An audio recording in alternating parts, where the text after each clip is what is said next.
This is Mussenden Temple, a supposedly haunted location in Ireland. The story that I have heard behind this is that fresh puddles of blood will appear mysteriously on the floor of the, chamber within the building itself and will evaporate as quickly as they had appeared. Pretty creepy stuff, and just standing around it is pretty unnerving and scary, considering how dark of a day it is and how close to the sea we are. You might have seen a swallow fly past there. Pretty spooky stuff.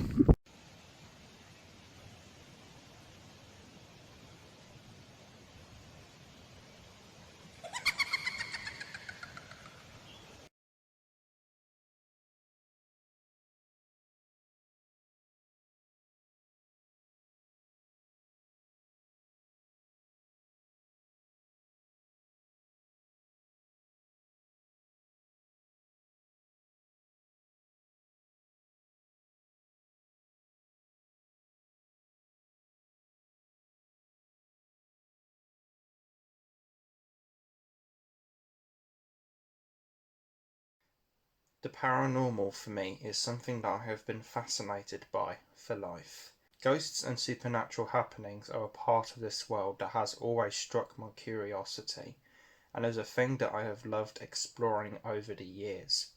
Whether it be from documentary, reality TV-esque shows such as Ghost Adventures, a paranormal investigation show that I loved several years ago, and I've seen roughly the first 10 seasons of, including both the Transylvania and Ireland Halloween specials, to many YouTube list videos that I have loved watching over the years and still do currently, such as the incredible Nuke's Top 5, Top 5s and Slapped Ham channels. Over the years, with the paranormal being more investigated in terms of a general topic, and things that could be considered preternatural as well, a lot of controversies have happened, as you could expect. People faking evidence, people creating stories to try and further boost the ego/reputation of a certain place with history, etc., etc. Whereas a lot of the ghost videos I have seen online of supposed ghost activity could very easily be fake to my eyes, they are still highly entertaining in my opinion. Part of my liking and adoration for such YouTube videos and television programs like Most Haunted is more for the general topic than anything else, as I find it so utterly fascinating, and recently in 2021 I have become a bit more explorative of various ghost documentaries and the programs that are in a similar vein, which in turn actually led me to buying the first series of the aforementioned program on DVD. I recently watched all 17 of the main episodes contained within the box set and was thoroughly entertained. As I mentioned earlier, I have seen almost half of the other show, Ghost Adventures, of which I have some strong memories of, like the Axe Murder House, the Exorcist House, and the Transylvania Halloween special episodes. Sadly for me, however, this show is near impossible to find currently, with the only accessible outlet for it being a streaming service that I don't really know anything about. Plus, I'm more of a person I would rather try and find a program on physical before watching it wholly, and one that would rarely go on Netflix. Having seen bits and pieces, including complete episodes of Most Haunted in the past, parallel to my exploration of Ghost Adventures at the time, I always thought that the latter was superior to the former. As such, I was mentally preparing myself for this to be not as good as Ghost Adventures on my new fully fledged exploration of the show, but I was thinking that I could potentially get into it more because of how accessible Most Haunted is on DVD. Both shows have 20 to 25 seasons approx. However, Ghost Adventures has only 3 seasons released on physical media, all of which are hard to get hold of, and Most Haunted has the first 15 all on DVD that are easy and cheap to get a hold of. Not to mention that there's also a lot of various supplemental releases you can get as well. So, how was Series 1 overall, in my opinion? Well, it was great, but you'd be wrong to completely venture into this without the lens of a skeptical mind, I would have said. There is definitely some moments within that I could say are paranormal, being a person that has actually caught evidence under my own belief. But here's the thing. With the world of technology being so highly advanced these days, it is extremely easy to tamper with and to alter video footage and the likes to create a fake piece of evidence that quote-unquote supports the existence of the world of the paranormal. I would have said that the only real way to definitively find out if ghosts are real is to have an experience yourself, because whereas what is presented in most Haunted Series 1 could all very well be authentic, we don't exactly know that for certain. Now, with there being quite a fair chunk of episodes within this series, there is a lot of room for interesting and creepy things to happen within it, and it's safe to say that there are moments like that throughout. Two of the creepiest moments in the season happen in Chillingham Castle, the second episode, and Blackpool Pleasure Beach, the 14th, in which the cameras captured two very unnerving, unexplainable voices. What's that noise? What noise? What noise? Oh, God, get out, get out, get out!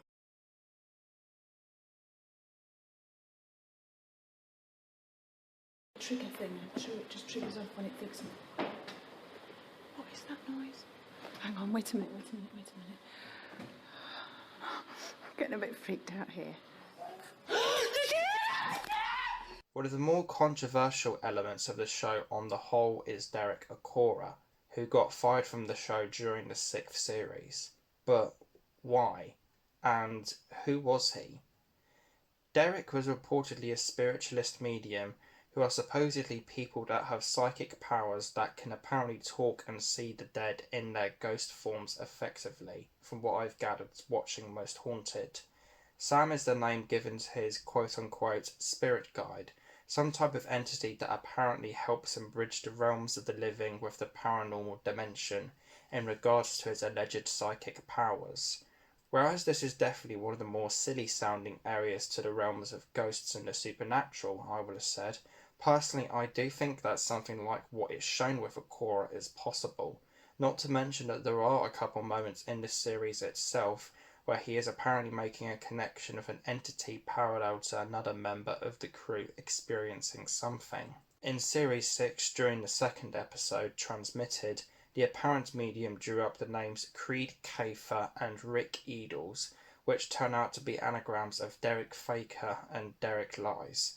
The parapsychologist of this particular episode seems to have jumped to believing that this was proof of his own suspicions that Derek Acorah was a fake, and alleged that he fabricated the names for the other crew members to mention them to him during the investigation. From this brief bit of info on Wikipedia that I'm using for this section, I would have said that O'Keefe seemed to be a bit eager to overturn Derek, so to speak, and as such I'm a little suspicious about this on the surface. No, I haven't seen the episode, but to me this seems all a bit too perfect. In terms of which side of the court of fakery that the ball lands in, I guess is up for interpretation, I would have said. Somebody could have very easily planted this and made Derek say these particular names to try and get him into trouble, or Acorah himself could have faked it all. As a relevant side note, I have seen a lot of comments on YouTube on various uploads of Most Haunted and things relevant to this figure believing that he was genuine. Whatever the truth is, this drama in 2005 did its thing and even led to a feud between him and the main presenter of Most Haunted, Yvette Fielding, right up to his death in 2020. There's a clip on YouTube I have seen of him saying that the crew of his at the time new solo show, Ghost Towns, was superior to the one on Most Haunted, and another in which Fielding seems to call Derek a fake bastard. That's a Derek Acorah moment, isn't it? Then I go, No, then you would have had a fag a minute later and got possessed 5 times after that. Okay. But don't you guys don't do the possessions as much? I think so. I'm not sure. No, because possessions aren't real. Because He's a fake bastard. Probably the most interesting and disturbing moment within Series 1 involving Derek Acorah is in the 10th instalment Drury Lane Theatre, in which he apparently gets taken over and possessed by some type of spirit entity. This, however, is just one of 3 major moments from within that is actually my favourite episode from this series, with the others being where Yvette apparently sees a man in chains and this moment. We decided to set up a shot of us walking along a corridor. Little did we know that there was something at the end of it.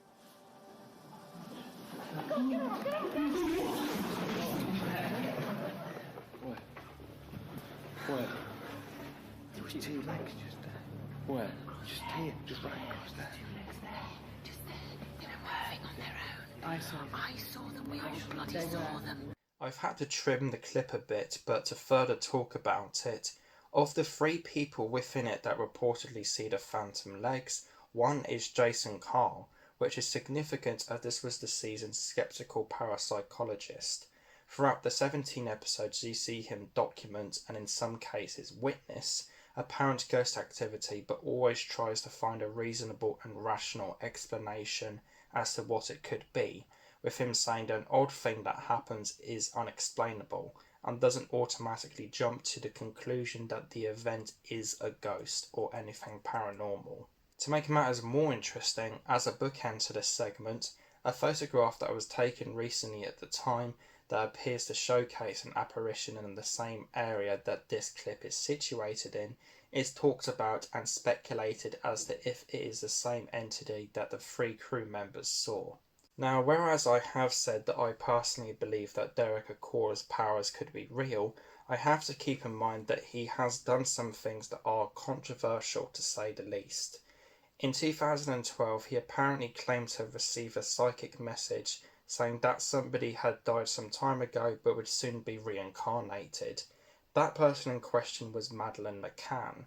This in turn caused widespread media outrage, and Acorah ended up apologising. Outside of television shows that try to capture them, sometimes people may not even be trying to and end up capturing something unexplainable.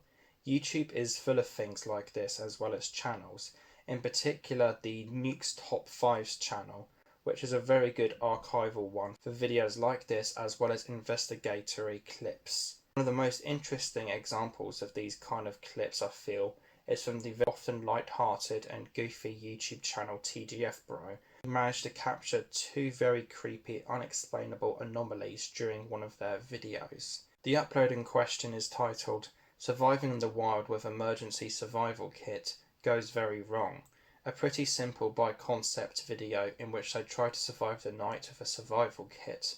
During the trip they took several photographs of an old film camera, and yes, they got something. That's not. It's actually nice that it's blurry. The greens are just solid, yeah. Solid, yeah. How fucked is that? That's a fucking face. Okay, that.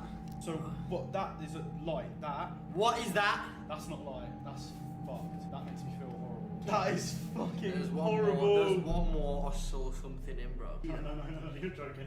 You're joking. That was in the day, bro. That was when we got there, bro.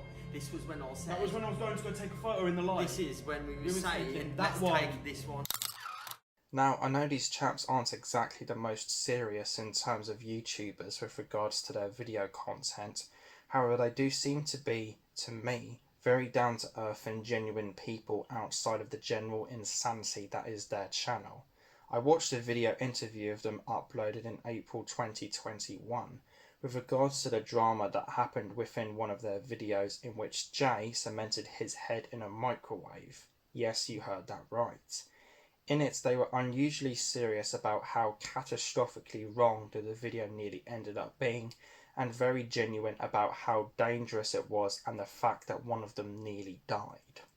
With previously given pieces of information that I have mentioned in this video, I know what I'm about to say may not be 100% necessary, but I do want to address something else in regards to TGF quickly, because somebody could very easily watch my video and make the point that this channel in question has over 6 million subscribers, and that a member of it has estimated that they have spent over £300,000 on the videos uploaded overall, which is a very good point, as numbers and power can corrupt people, as I have unfortunately learned myself in the place that I work after a manager that I had a friendship with that was built up over 3 years just completely destroyed that recently. Not that I'm trying to get sympathy, just trying to make a point. Whereas I am completely aware of the YouTube pedigree that TGF Bro are, all I'm just trying to say here is that I find it unlikely that they faked it. not to mention that they seem genuinely surprised at these photographs in the clips shown. With regards to my own YouTube channel, I was thinking about how to develop and do more videos with regards to the paranormal and horror back whenever I was on holiday with the family at the end of July and beginning of August 2020, during which I decided to record my own investigation documentary during it, which isn't happening anymore, I would have said. However, there is one particular moment from a recording during this expedition that I'll be highlighting today, which happened near a town in Northern Ireland called Portrush, at a location called Downhill House. According from research I did at the time on the holiday, the previously shown Musselden Temple was a place of worship for somebody called George William Hervey, whom I had discovered the existence of thanks to this statue. Opposite the mausoleum mentioned on the statue's plaque laid what is called Downhill House. I went in there, did my thing, and made a recording lasting about 8 minutes total. I figured that George would be a potential spirit within the ruins and decided to focus my investigation on him. At one point, after calling for him to show himself, I ended up capturing this breath that I didn't hear at the time. Neither was there anybody near me at the time, as you'll see in the video. To make matters even stranger somehow, the voice I got was not a male, but a female.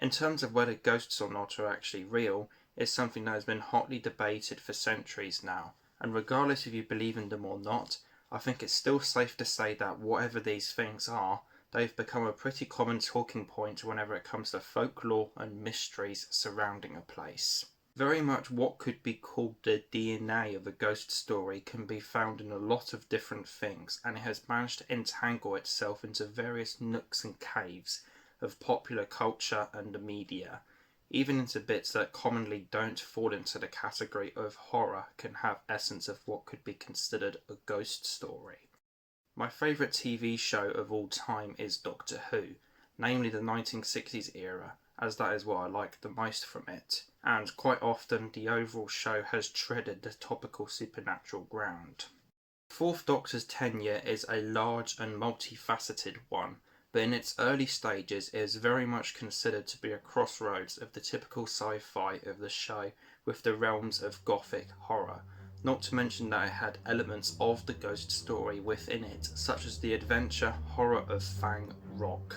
Outside the Tom Baker era, the show has had some more obvious incursions of the paranormal, such as one of my absolute favourite stories of all time with Ghostlight, not to mention the various times that the revived series has had such moments, like Hide, Listen and The Haunting of Villa Diodati.